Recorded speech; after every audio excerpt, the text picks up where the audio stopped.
Theodore. He's a tugboat and a friendly tugboat too. A friendly tugboat too. Oh, Theodore likes to do the things that friendly tugboats do. Oh, hello there. Well, it's me, Harbor Master. I'm looking for my pencil again. Seems I'm always misplacing my pencil. This is a Viking helmet. See, Viking ships explored the oceans 1,000 years ago, and it just so happens that we have a Viking ship visiting us here in the harbor now. And he looks just like Viking ships used to look a long, long time ago. So I decided to wear a special Viking helmet to make him feel at home. It does make me look different. And if you didn't know me, why, you might even say it makes me look kind of strange. But sometimes we have strange ideas about others. The tugboats discovered that just the other day when our special visitor arrived here in the big harbor. Let me tell you about it. It was early evening. The sunset was like a crimson scarf over the edge of the harbor, and a low mist hung on the water. The tugboats were returning to the great ocean dock after a long day's work. Hank and Theodore floated up to each other until they were almost bumper to bumper, face to face. Then they whistled and said, "Hello." Well, that's the way tugboats say hello. Then they all gathered around the dock. Now came Theodore's favorite time of all, the time when the tugs all told stories about their day. "What did you do today, Emily?" asked Theodore. "George Fodak and I moved a cargo ship," replied Emily. "His name was Beiderbecke, and he was from Germany. He had a big load of... Ah! A big load of... Ah? Said Hank.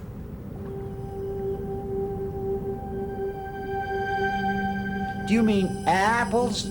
said Theodore helpfully. It was then that Theodore and Hank realized that the other tugs were all staring at something. "Wow," said Theodore. "Yow," said Hank. There, appearing out of the mist, was the strangest looking ship the tugs had ever seen.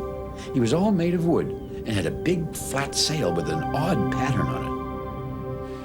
He had a long, wolfy head with big beamy eyes and powerful looking jaws. Who is it?" said Emily. "I've never seen anything like him before," said Fodak. "Do you think he's dangerous?" said George, and he rumbled his engine bravely, but not too loud. "He's coming this way," said Hank. "Someone should go and say hello," said Theodore. The other tugs all turned to Theodore. Theodore put on his friendliest face and floated right up to the strange-looking ship until he was almost touching its wolfy snout with his bumper. Then he let out a loud, welcoming whistle and said, "Hello," the way tugboats always said hello. Well, the most surprising thing of all happened after that. The strange-looking ship backed up a little and snorted right at Theodore. Well, Theodore was so startled he turned and hurried back to the dock. Now that wasn't what he had expected at all. That night, the tugboats couldn't stop talking about the strange-looking new ship. "He snorted at me," said Theodore. "The question is," said Fodak, "who is he?" "Where did he come from?" said Emily. "What's he doing in our harbor?" grumbled George. "He looks like a wolf," said Hank. Suddenly, the tugs went silent. The strange-looking ship was floating quietly past them.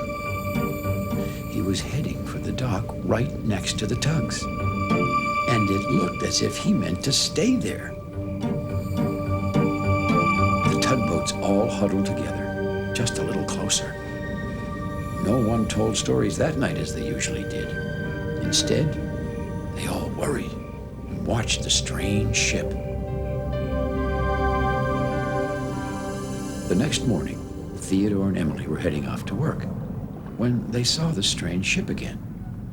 "He's just floating up and down the harbor," whispered Emily. Just then, Hank came pooting merrily along, pulling a barge. The strange ship silently came up behind him. "What's he doing?" said Theodore in a hushed voice. "It looks," replied Emily, "that he's trying to sneak up behind Hank." Suddenly, Hank saw the strange ship. Hank turned quickly so that he was face to face with the ship. Then he whistled and said, "Hello." Well, the ship backed up and snorted right at Hank, just the way he'd snorted at Theodore when Theodore had tried to say hello. "Yikes," gasped Hank, and he floated away with the barge as fast as he could. He had been so frightened by the strange snorting ship, his engine was pounding. "Come on, Theodore," Emily called softly. "Let's take the long way back to the dock before the strange ship sees us." But Theodore couldn't stop thinking about the strange-looking ship. Why did he try and sneak up behind Hank like that, he wondered? And why is he snorting at everybody? That day, all the tugboats went far out of their way to avoid the strange-looking ship. Because of that, everything in the harbor was taking longer than usual. When the tugboats finally returned to their dock, the dispatcher had stern words for them. "Tugboats," he said in his most serious voice, "ships have been complaining about how long it's taking to get to their docks. Can someone please tell me what is going on?" "It's that strange-looking ship," said George.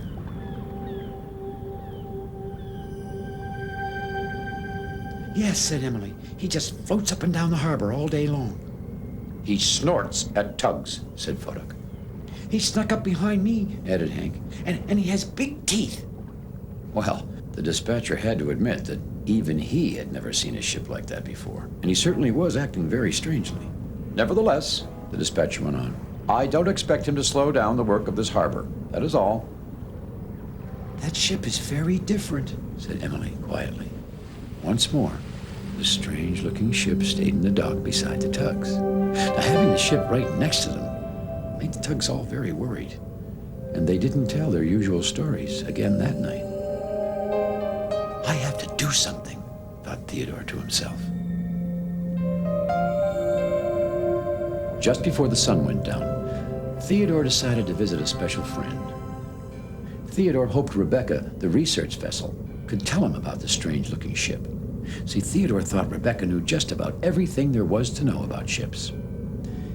"He looks like a Viking ship," said Rebecca. "A Viking ship?" repeated Theodore. "What's that?"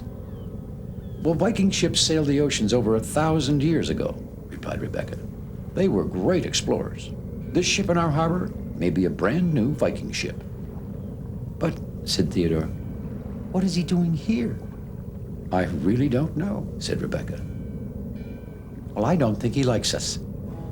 "If he is a Viking ship," said Rebecca, "maybe he just doesn't speak our language.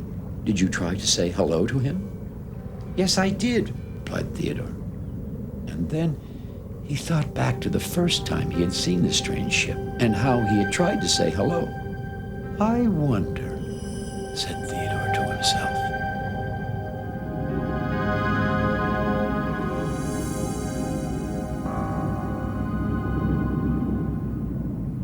Emily was waiting when Theodore returned to the dock. "Theodore," she said, "nothing is the way it should be around here since that strange ship arrived, and no one is getting any work done." "And no one tells stories at the dock anymore," added Theodore sadly. "We have to do something," said Emily firmly. "We have to speak to that ship right now." And without another word, Emily set off toward the strange-looking ship. Theodore followed behind. Emily floated up, face to face to the strange ship, whistled, and said, "Hello." Well, the ship backed up a little and snorted at her. "Let's go, Theodore," Emily said to Theodore with a frown. "He's just a mean ship." But Theodore turned towards the strange ship. He didn't really look mean, and when Theodore thought about it, the ship looked kind of sad. "Theodore," said Emily, "what are you doing?" "I'm going to say hello," said Theodore. And this time Theodore didn't float right up face to face with the strange ship to say hello, like tugs usually did.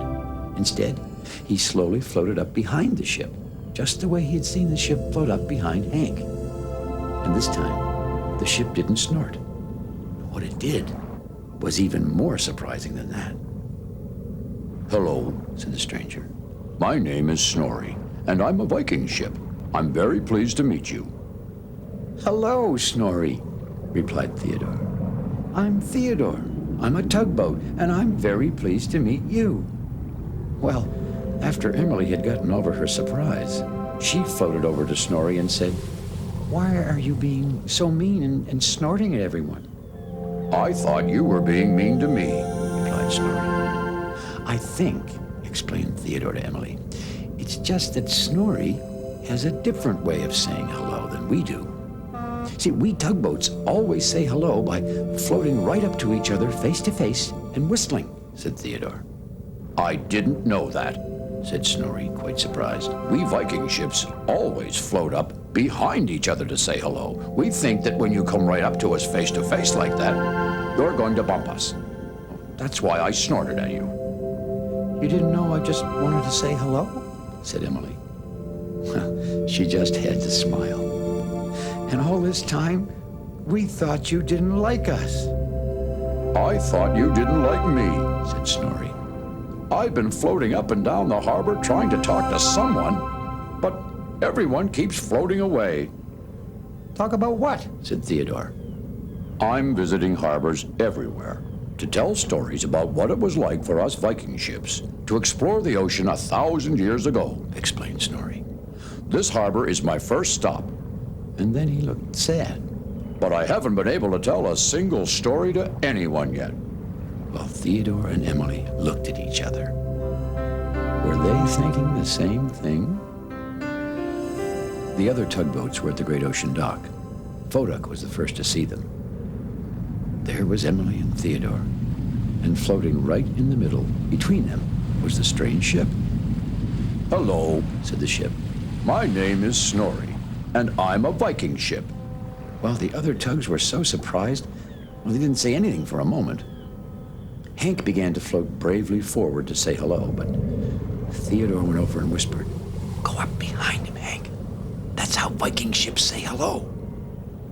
Hank turned and came up behind Snorri, just like Theodore had told him to do. "Hello," he began nervously.